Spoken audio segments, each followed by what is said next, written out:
dari hasil apsifor keterangan RR atau Ricky, dia menceritakan pernah diminta oleh Ibu Putri untuk menegur Yosua agar bersikap lebih sopan.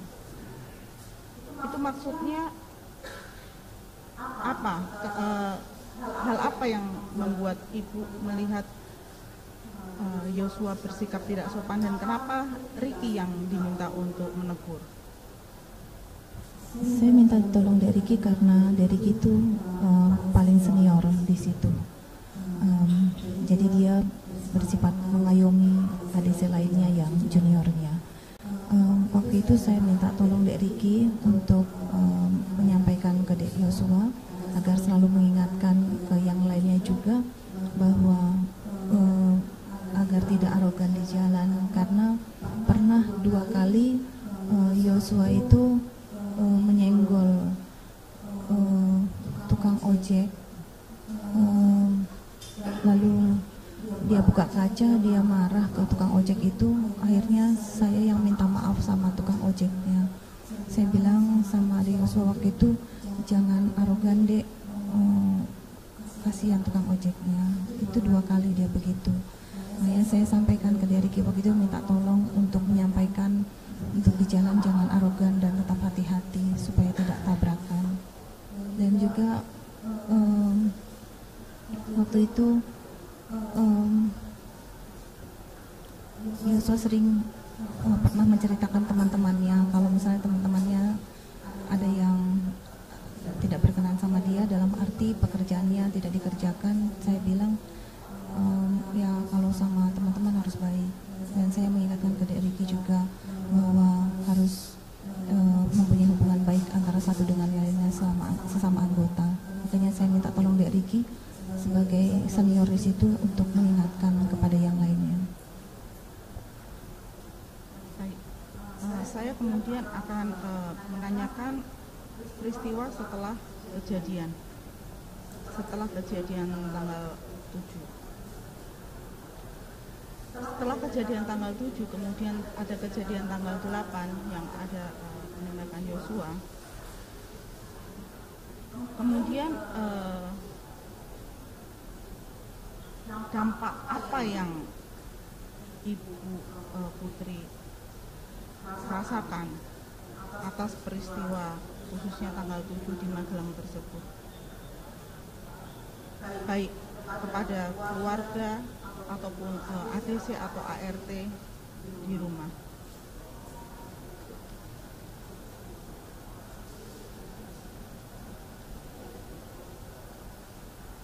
Pastinya sedih.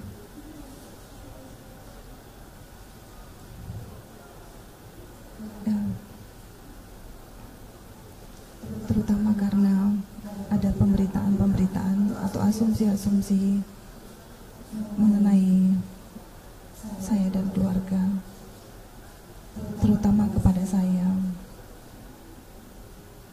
Terlebih saya dibilang selingkuh sama Yosua, saya dibilang selingkuh sama Kuat, dan asumsi negatif lainnya terhadap saya. Saya hanya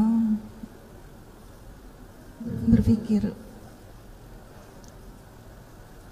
apakah orang-orang di luar sana tidak merasakan bahwa saya punya keluarga dan anak-anak?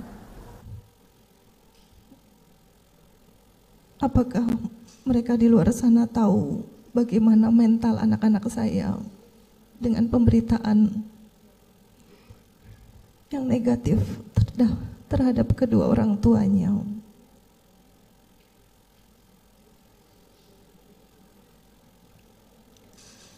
Dan kejadian ini sebenarnya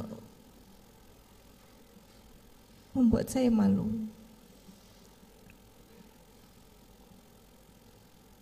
Sebagai korban kekerasan seksual, sebenarnya tidak ingin akhirnya dibuka dan diketahui oleh orang lain. Apakah ada psikolog atau psikiater yang mendampingi atau pernah menemui saudara setelah tanggal 8? Ada. Apakah saudara diberikan resep atau obat? Iya, saya diberikan obat. Sampai sekarang masih dikonsumsi? Tidak, terakhir di rutan Kejagung ada dokter psikiater yang mendatangi saya, mungkin berkunjung 2 atau 3 kali. Sekarang sudah tidak lagi. Jadi sekarang saudara terdakwa sudah tidak minum obat dari psikiater lagi sejak di rutan? Tidak, karena dokternya sudah tidak mengunjungi saya. Apakah ada gangguan kesehatan atau gejala lain, misalnya sulit tidur setelah kejadian? Iya Bu, pastinya. Itu diceritakan kepada psikiater yang mengunjungi saudara? Iya, saya sampaikan bahwa kalau malam saya suka mimpi buruk dan terkejut. Apakah saudara pernah membaca selain Apsifor ya, apakah saudara pernah membaca atau mendapatkan hasil analisa dari psikolog ataupun psikiater yang mengakses saudara? Terakhir psikiater dari rutan Kejagung. Saudara tahu hasilnya? Tahu. Masih ingat? Iya. Bisa diceritakan? Kalau saya depresi berat.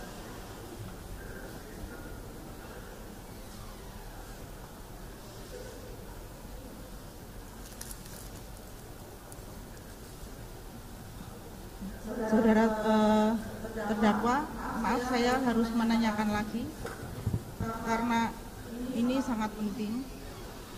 Sebelum saudara ditahan, saudara masih bisa menonton TV, membaca berita, dan itu saudara lakukan? Menonton TV, membaca berita waktu di rumah? Iya, kalau ada waktu saya lakukan. Banyak sekali pemberitaan mengenai pada saat LPSK mengunjungi saudara dianggap tidak kooperatif karena saudara tidak bisa diperiksa. Sementara pada saat diperiksa Komnas Perempuan, Komnas HAM maupun Apsifor, pihak-pihak yang lain ini bisa memeriksa dan mengakses saudara. Bisa saudara ceritakan kenapa pada saat LPSK memeriksa saudara tidak bisa memeriksa saudara? Waktu itu dari LPSK datang ke rumah saya yang di Saguling. Terus saya diperiksa oleh, kalau tidak salah, 1 psikiater, satunya lagi psikolog. Waktu itu saya masih sempat komunikasi sama psikiaternya. Tetapi pada saat berkomunikasi sama psikolog, saya diam. Kenapa saudara diam? Apa yang ditanyakan oleh psikolog tersebut? Karena di awal dia langsung menyampaikan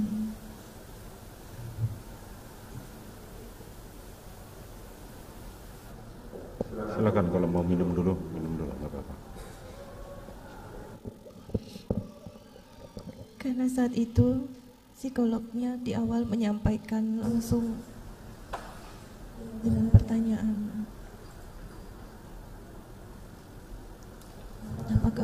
hubungan spesial dengan Yosua, dan saya tidak mau jawab karena saya ini adalah korban kekerasan seksual. Kenapa saya selalu diasumsikan negatif oleh orang-orang?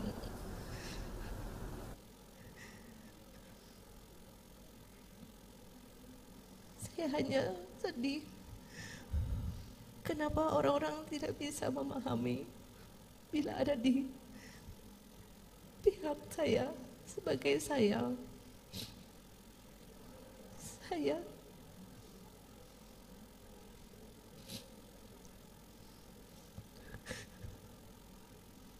sangat malu. Dan apakah orang-orang memikirkan perasaan anak-anak saya dengan pertanyaan atau pemberitaan bahwa ibunya selingkuh dengan orang lain?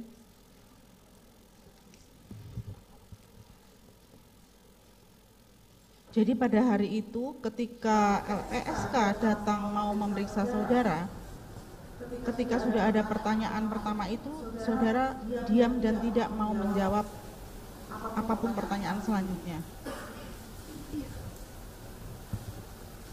Baik.